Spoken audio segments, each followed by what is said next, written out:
गडचिरोली जिल्ह्यातील आलेल्या माओवाद्यांची अधिक सखोल चौकशी करण्यासाठी पोलीस मुख्यालय गडचिरोली येथे आणले असता सदर इसमाची नावे नंबर 1 उंगी मंगरू होयाम उर्फ सुमली, DVCM प्लॉटून क्रमांक 32, वय 28 वर्ष, राहणार पल्ली, तहसील भैरमगड, जिल्हा बिजापूर, नंबर 2 पल्लवी केसा मीडियम उर्फ बंडी, PPCM प्लॉटून क्रमांक 32, वय 19 वर्ष, राहणार कोंचल, तहसील आवापल्ली, जिल्हा बिजापूर, नंबर 3 देवे कोसा पोडियाम उर्फ सबिता, सदस्य प्लॉटून क्रमांक 32, वय 19 वर्ष, राहणार मारोड, बाका पंचायत, तहसील आवापल्ली, जिल्हा बिजापूर व इतर 2 माओवादी सदस्य असे असल्याचे उघड झाले.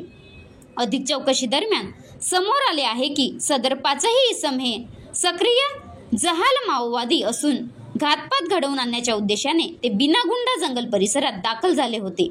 यावेळी अटक करण्यात आलेल्या माओवाद्यांकडून 01 SLR rifle, 01 303 rifle, 03 single shot rifle, 02 भरमार बंदुका, 03 वॉकी टॉकी व इतर साहित्य जप्त करण्यात आले आहे. यांना दिनांक 20/5/2025 रोजी अटक करण्यात आली असून इतर 2 माओवाद्यांच्या वयाबाबत ठोस पुरावा नसल्याने त्यांना बाल न्याय मंडळासमोर सादर करून पुढील कार्यवाहीची तजवीज ठेवण्यात आली आहे. पोलिसांच्या अभिलेखावर दाखल गुन्ह्यामध्ये त्यांचा सहभाग असल्याबाबत पडताळणी सुरू आहे.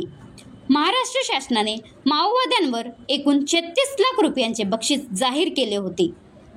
महाराष्ट्र लाईव्ह न्यूज उमेश गजलपेल्लेवार, तालुका प्रतिनिधी, गडचिरोली. आता गाडीवर मोबाईल नंबर नाही तर इमर्जन्सी QR कोड लावा, जे तुम्हाला अडचणीच्या वेळी मदत करेल.